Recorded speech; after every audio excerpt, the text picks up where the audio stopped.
You're listening to episode number 131 of the Transform Your Life from the Inside Out podcast. In this episode, obviously titled, You Stay Stuck in Your Life Because Your Brain Traps You in Your Comfort Zone. What I'm going to talk about in this episode is exactly that, how you want to leave your comfort zone, but no matter how much you want to, your reptilian brain keeps you trapped. And I'll tell you how to get out of that trap. Stay tuned. Hi, I'm Jim Fortin, and you're about to start transforming your life from the inside out with this podcast. I'm widely considered the leader in subconscious transformation, and I've coached super achievers all around the world for over 25 years. Here, you're going to find no rah-rah motivation and no hype, because this podcast is a combination of brain science, transformational psychology, and ancient wisdom all rolled into one to take your life to levels you've never thought possible. If you're wanting a lot more in life, to feel better, to heal, to have peace of mind, to feel powerful and alive, and to bring more abundance and prosperity into your life, then this podcast is for you because you're going to start learning how to master your mind and evolve your consciousness. And when you do that, anything you want then becomes possible for you. I'm glad you're here. Okay, so sounds like a conundrum, right?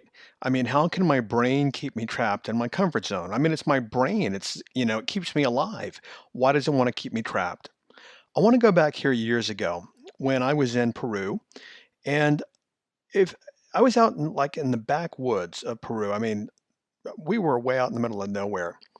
And one day, a friend of mine, and he was a mentor of mine. He was an NLP, neuro-linguistic programming trainer of mine many years ago, and a friend. We were walking in Peru, and my family was there, and we were actually going on a spiritual journey to Island of the Sun. But while we were in Peru, he and I went for a walk, left the hotel when we were still in civilization because we went to the middle of nowhere, an agrarian place.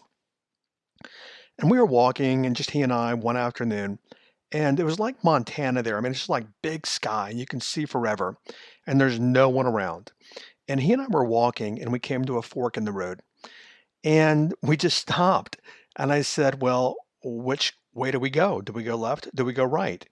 And what he said to me was really, I remember to this day. He said, "It doesn't matter because either path, we don't know where we're going, and either path is going to create a different experience." And I share that with you because so many of you, and I learned in that moment 20 years ago that you know what? We don't know where things are going to go tomorrow. We don't know where things are going to go 10 minutes from now. But so many people, literally, when they got to that fork, many people would even turn around and go back. Many people would say, well, I don't know, I don't know, I don't know. Left, right, left, right, left, right. But here's the reason for this podcast this week is that so many of us, we don't take action in life because of uncertainty, meaning we don't take action about getting married or getting divorced or having kids or starting a business or moving across country or whatever it might be, even buying a new car, buying a new house. We don't do things because we're not certain of the outcome. And when we're not certain of the outcome, that creates fear in us. And then what we do, because fear is painful, what we do is we retreat back to pleasure, which is our comfort zone. Now, let me explain how this works in the brain. You've heard me talk before about three parts of the brain. The prefrontal cortex, which is the analytical part of your brain listening to me now. You have the limbic system, the mammalian brain, which is also the emotional brain. And then you have the reptilian brain, which is the oldest part of the brain. You know, as I'm sharing this, I'm just laughing here as well. It's something comical. I had posted I'm running Facebook ads, well, right now, and I have been, and I mentioned the three parts of the brain. And someone who is, I would speculate, and I'm just observing here, not that educated, actually said in one of my ads, they responded back and said, you know what? I was not created by a reptile. I was created by God. And then this person followed up with, you're an idiot to me. So anyway, that's why I just started chuckling as I'm sharing this with you, is that we do have a part of the brain called the reptilian part of the brain, and it's the oldest part of the brain. Now, what I want to share with you is your prefrontal cortex, meaning your executive part of the brain, the largest part of the brain, the part listening now and thinking, literally is that part of you saying, you know what? It would be nice to leave my job. I hate my job and it'd be nice to leave. Or it would be nice to pack up and move across country. Or wouldn't it be nice if we sold this house and we bought a new house? Or wouldn't it be nice if, you know what, I'm really in love with Susan or Bob or whoever, and it would really be nice to get married or take the next step in the relationship, but I'm afraid because I don't know what's going to happen if I do. And I've been there before, and I know every one of you have been there before, is that there have been times in your life where you've not taken action because you don't know what's going to happen as a result of you taking action. And then, because we already know, which we really don't, but we think we do, we already know what's going to happen tomorrow. So if I make no changes in my life, even if I don't love my life, as long as I make no changes, then at least I'm going to have an okay life and I'm not going to be losing anything. But if I make a decision and it doesn't work and then I lose something, I'm uncertain about that, and that is a lot of pain for me. Now, I've talked about it here and there in my podcast, but there's some research that I read, and I'm a kind of a research geek. I mean, I read a lot, and I mean a lot of persuasion and influence and brain psychology and neurology and all these kind of things. And I read some obscure research from the 1970s done at the University of Texas. I'm sure other universities have done it since then. However, let me actually share the research with you in one of the experiments is that they would actually have these chimpanzees in the study, and what they would do is they would put a little partition between them and the chimpanzee, and then they would move the partition and there would be a banana. So they did that over and over and over again. And so what they did is they conditioned a chimpanzee to think that, okay, when, the researcher moves the piece of wood, the partition, I'm going to see a banana. And then what they did is, I mean, what a bad trick on the monkeys. But what they did is they actually removed the partition, and the chimpanzee was expecting, for a lack of better words, expecting a banana, and there was lettuce. And what happens is the chimpanzee became agitated. Why? Because what they predicted to see and to get, they didn't actually get because it was changed. So much research has demonstrated that it's an old vestige of brain function, of the reptilian part of the brain. Your reptilian brain likes predictability. Now, I've never read any research on this, but knowing what I do about the brain, my speculation is that the brain actually likes predictability. And the reason why is this is a vestige of us many, many years ago, is that if I have to go out and I have to hunt and gather, I want a level of certainty that it's safe for me to leave the cave and go out so that I'm not, so that I can hunt and I'm not eaten by a saber-toothed tiger, not tiger. It's again being a little personal with you. It's very, very late at night when I'm doing this. It's been a long week. So, what we want is certainty. Our brain does, not our analytical mind. It might, but it's really the reptilian part of the brain. Now, here's the thing. When we don't have predictability and certainty, that's when we go into shutdown. Why? It's a survival mechanism, is what I was predicting and what I was saying just a bit ago. It's the survival mechanism is that we can predict what's going to happen. And if we can predict what's going to happen, then we're safe. That's why I say that it's a survival mechanism. And it's also primitive because for most of us, this day and age, I mean, you know your neighborhood, you know where you live, and there's some neighborhoods that really are not safe, obviously, all around the world.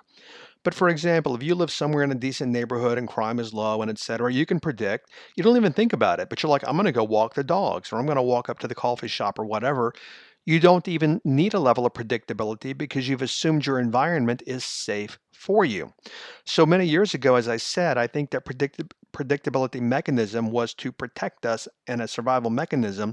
And even though we've evolved in terms of the world and society that we live in, that mechanism still exists in the brain. Because even today, modern day survival in a first world country, we're afraid of many things. And they're no threat to us. It's mainly social things. What are people going to think about me? Are people going to judge me? What are people going to say about me? Am I going to lose this? Am I going to lose that? And it's always for us about loss, which keeps us trapped. I do know that you know this is, and this is a great illusion in life, is there's no such thing as certainty in your life. As a matter of fact, right now, I want you to think about one thing in your life that you know for certain. And certain means that it's factual and it can be verified. Because you could say, well, I love my life, but then or my wife or my kids or whatever. And then we go into, well, varying degrees. What does that mean? Because it means different things for different people. But what I'm saying to you right now, the only certainty that you have in this life, and you've heard before death and taxes. Well, maybe you can move to a different country or a tax haven or tax shelters or whatever. So then that's not a certainty. But your one certainty is that you are going to physically leave this planet. You're going to transition, you're going to ascend, but make no mistake, you will at some point leave this planet. So that being said, we all recognize that. But what's amazing to me, and I've been there before, I'm not there at this point in my life, is the amount of certainty that we think we have to have in different contexts. So, what's interesting with watching people, and I was thinking about this episode, is there are so many things that we will do without certainty, but yet we think we have certainty at an unconscious level. And let me give you some examples here. And a major one, which we've all done all over the world, is pretty much every one of us will hop on an airplane with absolute certainty that we're going to make it where we're going. And the reality is that not everyone makes it where they're going to go. I mean, I don't know the exact number, but I'm sure there are plane crashes all over the world all the time, small ones or big ones or whatever. But notice how every time you stop on a plane, for most people, you're certain that you're going to get from point A to point B. And you know what? That's an illusion because no one promised you ever, anywhere, any place, anytime, no one ever promised you that you're going to get from point A to point B. Same thing about a car. We hop in a car and we never think about certainty. Am I going to get to point B? We just hop in the car and go. And I don't know the statistics, but even here in the US, what is the fatality rate of people who hop in cars and they don't make it to point B? And so what we do when we're conscious about it and we think about it is there are many things we will not do in life, as I gave you some examples earlier, because we don't have certainty. And when we don't have certainty, we do not act. And as a result of not acting, here's what I really want you to get, is as a result of not acting, your life a lot of times exists in homeostasis, meaning nothing changes. I'm not going to actually take action on starting a business or going to a new school or changing from, starting a school or starting this or starting anything or getting married or moving. Excuse me, because I've heard the whole gamut of why people won't do things. And 9 times out of 10, they revolve around they don't have certainty of the outcome. Therefore, that creates fear of loss. And basically, I actually do not want to go into, meaning people, they'll say, I don't want to go into fear. So therefore, I'm going to do nothing and I'm going to sit, where I am right now. My life's not so great, but at least in my mind, I'm certain as to what's going to happen tomorrow. So let me recap here. The reptilian part of your brain likes predictability. And so, as a defense mechanism, so what we generally do without recognizing it, we only actually wrap around us and do things that we think we can predict the outcome of. If we can't predict the outcome, think about your own life. Think about how many things you have not done. Consider right now how many things, name 3 things in your mind that you haven't done because you're not certain of the outcome. When in effect, as I shared earlier, there is no certainty in life. None, except you're going to leave the planet. So your brain literally, air quote, talks you into your comfort zone for survival. And then what happens? We go into a battle. We go into a battle in our mind of prefrontal cortex, analytical thinking mind, rational mind, saying, you know what? I need a change in life. I'm tired of this city. I want to pack up and I want to move somewhere else. I want to move to a beach city. I want to move to the mountains. I want to move out of country. And then what happens, if I could share with you air quote brain talk, is your reptilian brain says, no, no, no, no. You're not going anywhere because the reptilian brain, I don't know the outcome of where you're going to go. And I'm your reptilian brain, and it's my job for your survival. It's my job to keep you safe. So therefore, What I'm going to do is give you some inner dialogue to keep you safe so that you do not move across the country or you do not do XYZ because I can't predict the outcome. Therefore, guess what? I'm going to keep you exactly where you are in life. So then, as I said, what happens with you and all of us until you realize this is you don't go to the next step in life. You don't create what you want in life, and you stay in your comfort zones. Why? Because at least you're safe there. Off topic, if I could, for 1 minute, and I don't do this a lot yet. I don't know how long you've been listening to the podcast. And what I do ask, if you've been listening for a while and you're getting great value here, would you please, seriously, would you please go to the comment section, iTunes, and would you please leave me a review? And I also want to point out, please leave me a positive review if you're going to leave a review. But I would consider that a form of what I call Ayni, which I mentioned before. There's 2 episodes here on Ayni, Ayni, which is ancient Incan, and it means the reciprocity of life. So, you know what? If you enjoy the podcast, then if you would share a little Ini back with me, because these are a lot of work. I mean, I've got to prep for every episode and my team and everything. All that I'm simply ask you is return the energy and return the Ini. Go to iTunes if you would, please, and leave preferably a 5-star review about the podcast. I'd appreciate that very, very much. Okay, so let's talk about comfort zones for a moment.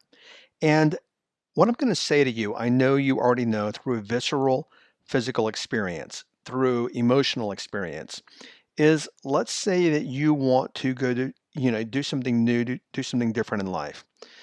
And think back to that time, you weren't sure about it at all. You've never done it before. For example, like skydiving would be a great example. So what happens is you're thinking that might be cool, but what happens, and your brain does this to you as another defense mechanism, is that you get into anxiety.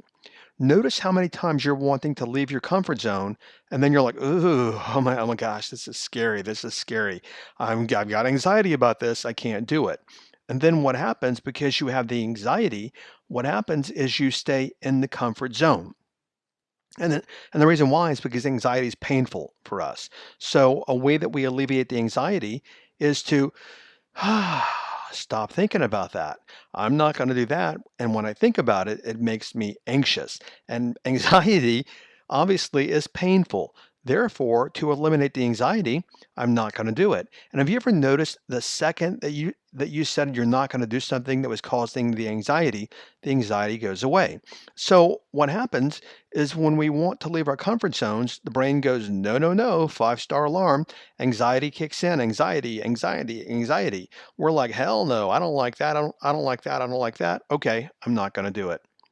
And then the brain relaxes and says, okay, good. Now stay in your comfort zone. What I want to share with you also, and this is the ironic thing about staying in your comfort zone gives you short-term pleasure. It gives you gain, even if you don't like where your life is.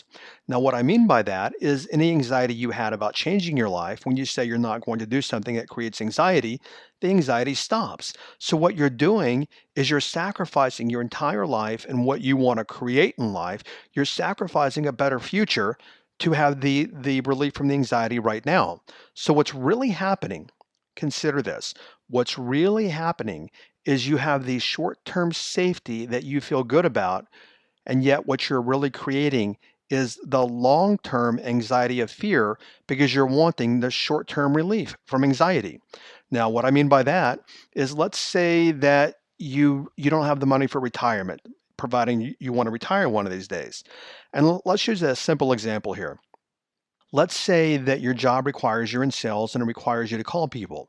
So now you start thinking about, oh, calling people. And in your mind, most people equate that with rejection. If they tell me, no, it's about me, when really it's not about you at all. It's simply the person you've not called them in the right time, the right offer.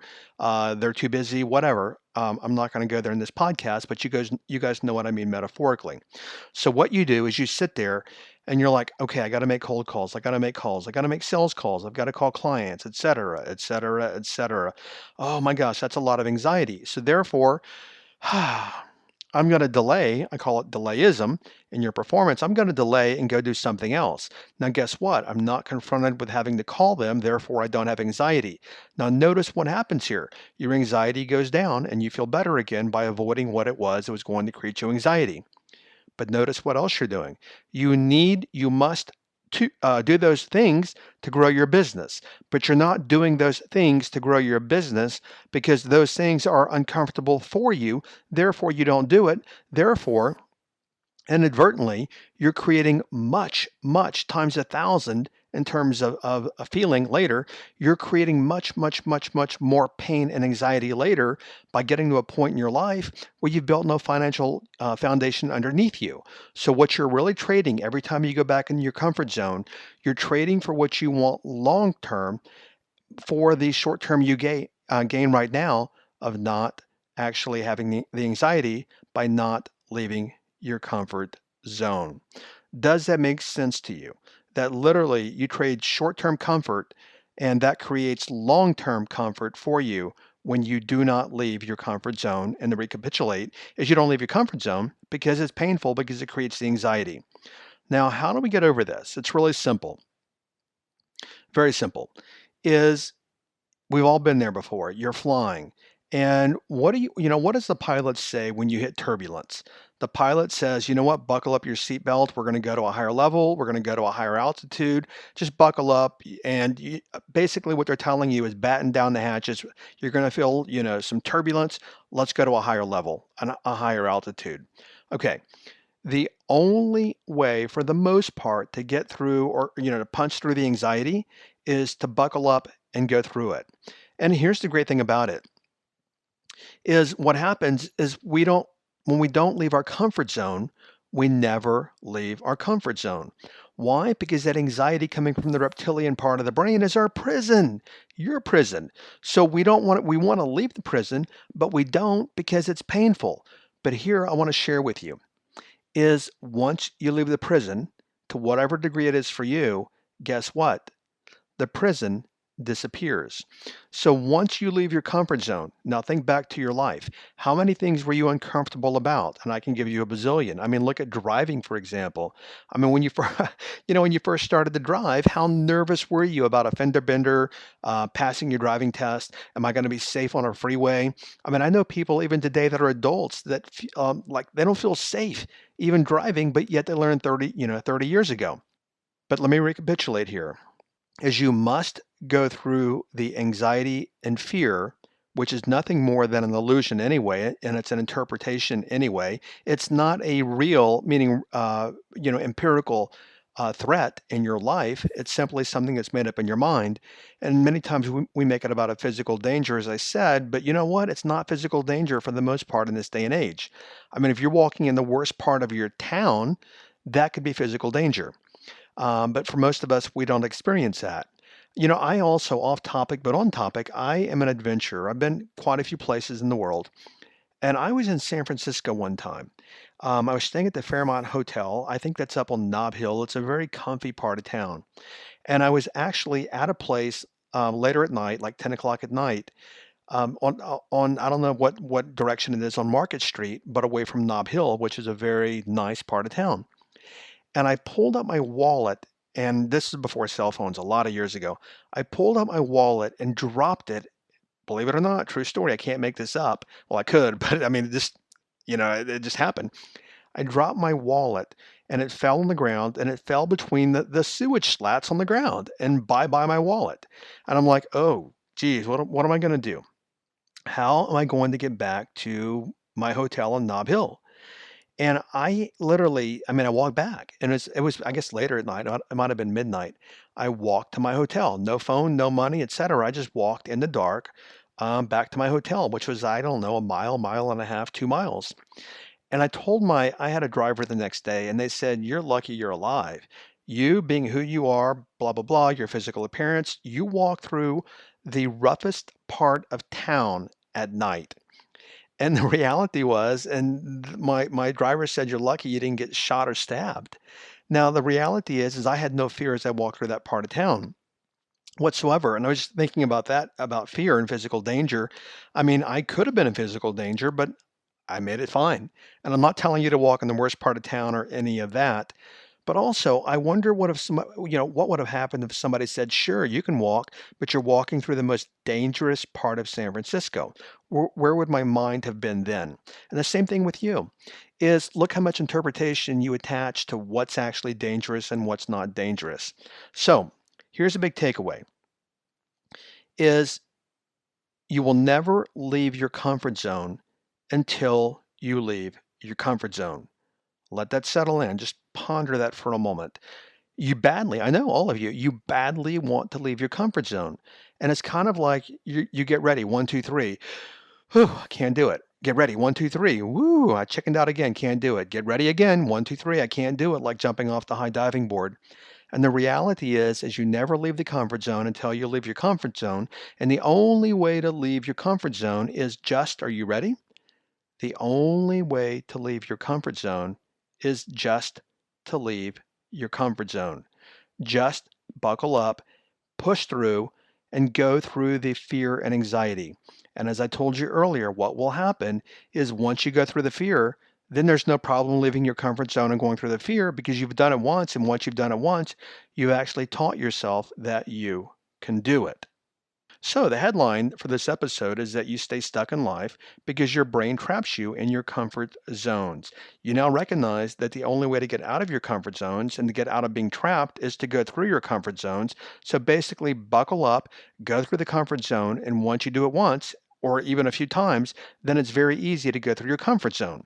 Now, what's going to happen, just be aware of this, is that for the most part, not always, but for the most part, once you go through one comfort zone and go to one level, now again, you've got to go through another comfort zone. That really doesn't happen for me so much. And the reason why is where I work from is the biggest comfort zone, which actually I know is going to come at some point, whether it's 10, 20, 30, 40 years from now. The only comfort zone that I would have is leaving the planet. Now, it doesn't bother me to leave the planet. I've talked about this in other episodes. I mean, it's the absolute air quote worst thing or best thing, depending on how you look at it, for my time spent on this planet. So if you want to talk about comfort zones, the only comfort zone that actually exists, and for me, it's not even because you might have heard me say before, today is a good day to die, meaning you're going to die at any point. So what makes a Thursday better than a Wednesday? What makes being 50 years old or 30 or say 70 or 80 or 90 any different than any other age? Because you're going to leave at some point and you're going to actually transcend to another dimension. So it doesn't matter. But anyway, I laugh when I say that because that's where I work from is, you know what, at some point I'm going to leave the planet anyway, so what's the point of all the petty fears that for many years kept me trapped? So your transformational takeaway is this, is you will never leave your comfort zone until you leave your comfort zone. And the only way to leave your comfort zone is to buckle up like on an airplane, like turbulence, buckle up, go through the comfort zone. And then once you've done it, you'll find that you're actually ascending to, as I alluded to earlier, a higher comfort zone maybe that you have to go to or go through, but at least you've actually transcended one level of comfort zone that has kept you trapped. Okay, thanks for listening. I do appreciate it. I'm glad that you're here, and I look forward to catching you on another episode. Bye-bye. Thank you for listening to this entire podcast. If you're the kind of person who likes to help others, then share this with your friends and family. You know, if you found value, they will too. So please share via your social media channels. Also, if you have questions, I'm here to assist. You can email me questions to support@jimfortin.com, and I may even use your question for a future podcast episode. Also, if you want transformational content like this daily, connect with me on Instagram. My Instagram name is I am Jim Fortin. Finally, I do have a personal request. I believe that we're all here to help others and to grow and evolve ourselves. Together, you and I, let's help more people. If you would please leave a review on iTunes, and a good one by the way.